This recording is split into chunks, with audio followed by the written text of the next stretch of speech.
विक्रम सोकर उठा ही था, तभी उसकी पत्नी उससे बोली, वैसे तो तुम बड़े कंजूस हो, लेकिन सोने में तो तुम बिल्कुल भी कंजूसी नहीं करते। अरे साफ साफ बताओ क्या कहना चाहती हो। देखो, अगर तुम कोई सामान बताने वाली हो तो मैं 1 रुपया भी खर्च नहीं करने वाला बता रहा हूं। मैं तुम्हारा कोई खर्चा नहीं करवाने आई, बस बाहर तुम्हारे इंतजार में पंचायत बैठी हुई है। पंचायत? और मेरे घर में? अरे मैं क्या गांव का सरपंच हूं जो पंचायत मेरे घर के बाहर बैठी हुई है? आप खुद ही जाकर देख लीजिए ना।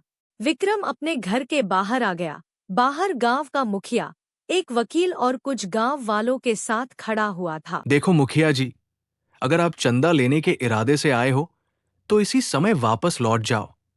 मैं फिजूल खर्च नहीं करता। जानता हूं विक्रम, अरे तुम तो पानी पीने में भी कंजूसी करते हो, तो चंदा क्या खाक दोगे? वो सब छोड़ो मुखिया जी, ये बताओ ये पंचायत यहां पर क्यों जमा रखी है? शहर से एक वकील साहब आए हैं और उन्होंने ही हम सबको इकट्ठा किया है। बोल रहे हैं कि उनके पास तुम्हारी संपत्ति की जो तुम्हारे पिता ने तुम्हारे नाम की है, एक अहम सूचना है। कौन हो तुम? मैं तुम्हें नहीं पहचानता। और तुमने इन गांव वालों को मेरे घर के बाहर इकट्ठा क्यों किया हुआ है? देखो विक्रम भैया, मैं एक वकील हूँ। कोर्ट से मुझे जो आदेश मिला है, मैं उसका पालन करने यहाँ पर आया हूँ। कोर्ट आदेश? क्या बक रहे हो तुम? सुनो विक्रम, तुम्हारे पिता ने मरने से पहले एक दूसरी वसीयत बनवाई थी। उस वसीयत के मुताबिक तुम्हारा एक छोटा भाई भी है। क्या बात कर रहे हो वकील? बिल्कुल सही कह रहा हूँ।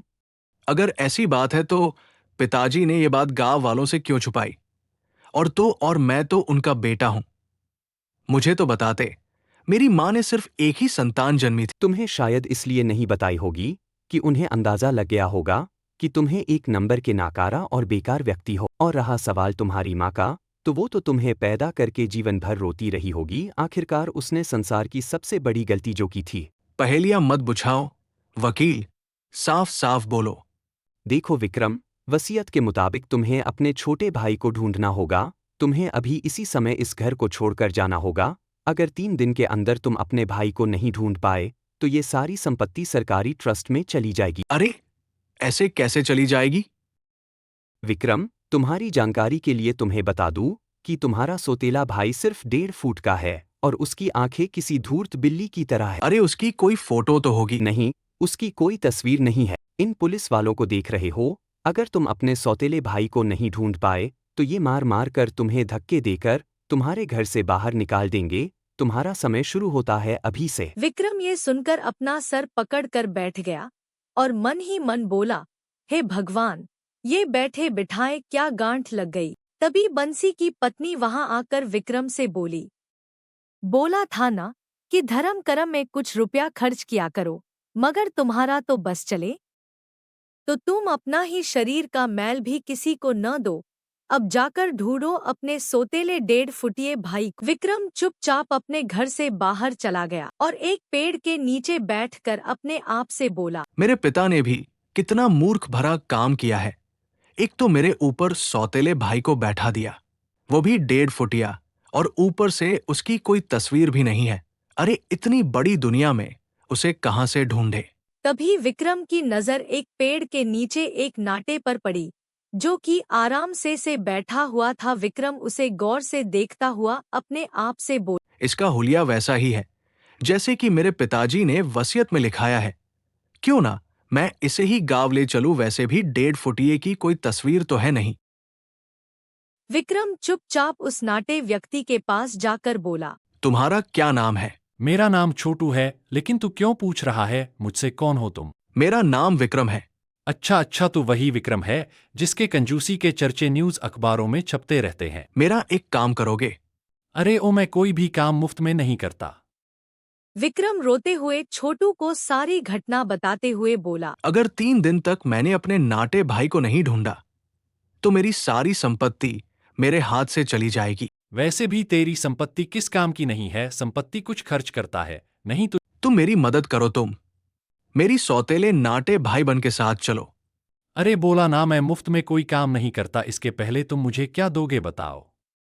विक्रम अपनी जेब से पैसे निकालकर छोटू के हाथ में पकड़ाता हुआ बोला। मेरे दोस्त, ये रुपए मैंने 10 महीने से संभाल कर रखे थे। इसे तुम रख लो।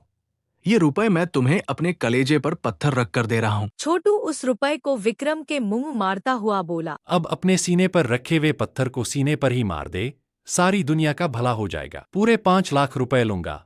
अगर तैयार हो तो बोलो, नहीं तो जाकर अपना रास्ता नापो, समझे? छोटू की बात सुनकर विक्रम गहरी सोच में डूबते हुए अपने आप से बोला। फिलहाल तो इसे साथ ले जाने में ही मेरी भलाई है, बाकी बाद में देख लेंगे।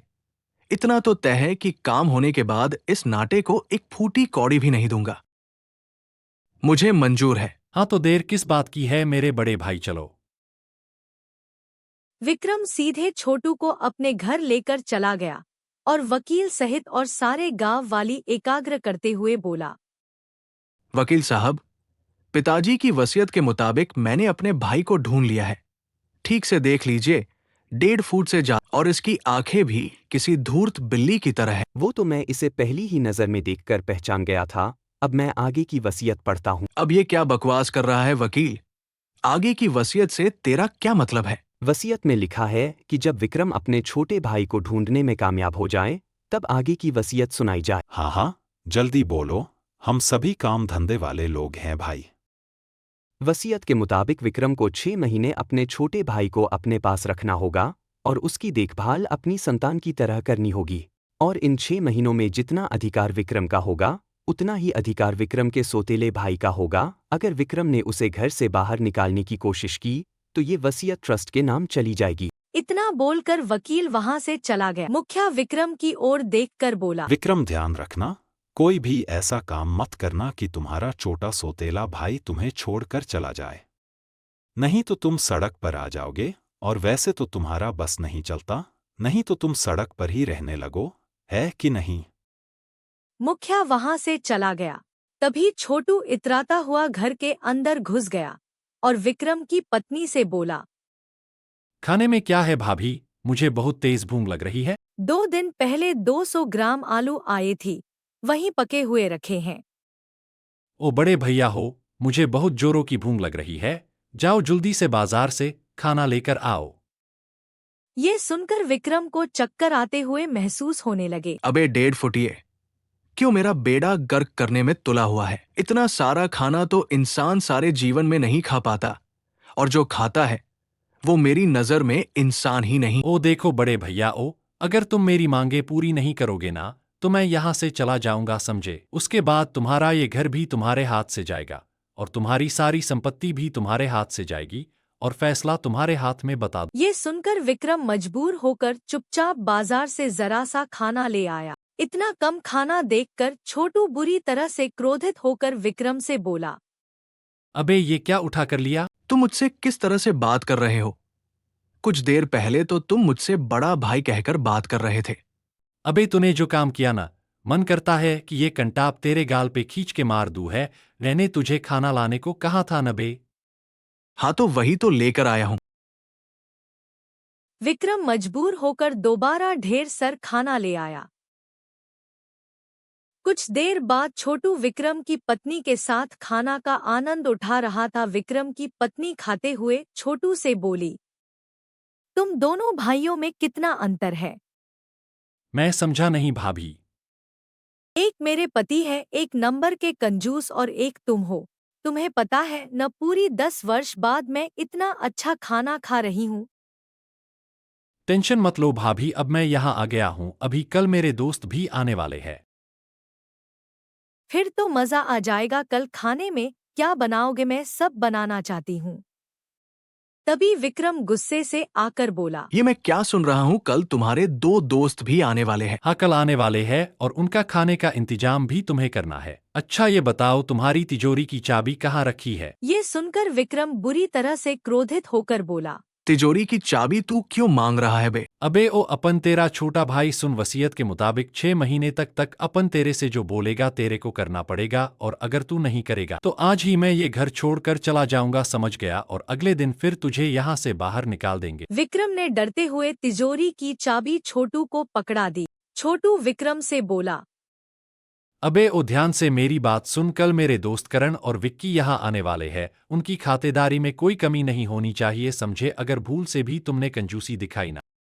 अगले दिन करण और विक्की विक्रम के घर पहुंच गए। विक्की को देखकर छोटू खुश होता हुआ बोला, अरे यार भाई, तुम दोनों को आने में कोई तकलीफ तो नहीं हुई ना यार भाई? कोई तकलीफ नहीं हुई।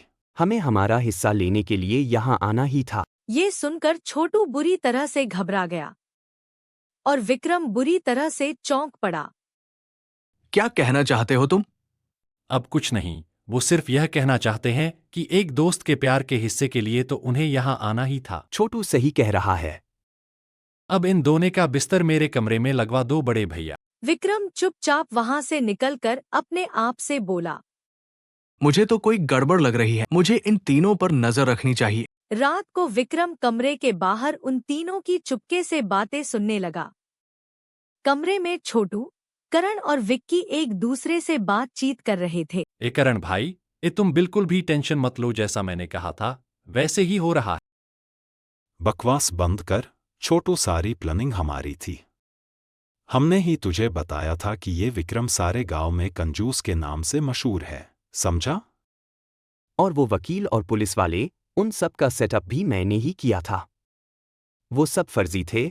हमें हमारा हिस्सा दे और हमें यहाँ से चलने दे, समझा? अरे यार, मुझे यहाँ आए हुए सिर्फ एक दिन तो हुआ है। कुछ दिन रुको, मैंने विक्रम से तिजोरी की चाबी ले लिए। मौका देखकर मैं सारी तिजोरी साफ कर दूंगा, समझा? सारी तिजोरी तुझे आज ही साफ करनी है। करण भाई सही कह रहे हैं छोटू। उस फर्जी वकील को और पुलिस की वर्दी पहने हुए उन गुंडों को हमें हिस्सा देना है। सुनकर विक्रम अपना सर पकड़कर बैठते हुए बोला, हे भगवान, इसका मतलब है कि ये तीनों ठाग हैं। विक्रम तुरंत मुखिया के घर चला गया। इतनी रात को विक्रम को देखकर मुखिया बोला। क्या बात है विक्रम, क्या हुआ? विक्रम सारी घटना बताते हुए मुखिया से बोला, मुखिया जी, मेरी मदद कीजिए। अबे निकल यहाँ से कंजूस कहीं के, तेरी कौन मदद करेगा? जब भी तेरे पास चंदा लेने आया हूँ, तूने अपमानित करके भगा दिया। ऐसा जुर्म मत करो। मेरी बीवी बच्चे भूखे मर जाएंगे। मैं अकेला उन सब का मुकाबला नहीं कर पाऊंगा। अबे वैसे भी वो बेचारे भूखे ही मरते हैं, ना तो तू खाता है और ना तो उन्हें खाने देता है। मुखिया जी, आखिरी बार मेरी मदद कर दीजिए। मैं वचन देता हूं कि मैं कंजूसी छोड़ दूंगा। अबे ऐसा तू 50 बार बोल चुका है। तो 51 बार भी मेरी बात का विश्वास कर लीजिए। मुखिया को विक्रम पर तरस आ जाता है। ठीक है, चलो। छोटू करण और विक्की के साथ विक्रम की तिजोरी खोल ही रहा था कि तभी मुखिया तेज आवाज में बोला, तुम सबका भेद खुल चुका है।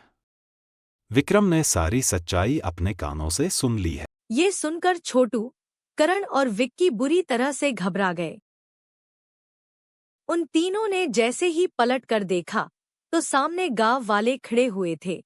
छोटू, करण और विक्की की ओर देखकर बोला, अबे मूर्खों, अबे इसलिए मैं कहता था कि कुछ दिन रुक जाओ, लेकिन नहीं, तुम्हें सारा का सारा पैसा अभी चाहिए था। अब ले लो पैसा, लगता है मेरा अमीर बनने का सपना अधूरा रह जाए। मुखिया चीखते हुए गांव वालों से बोला। देखते क्या हो, पकड़ो इन सब को। गांव वाले करण और विक्की की ओर दौड़ पड़े। वो तीनों बड़ी मुश्किल से जान बचाकर वहां से भाग गए।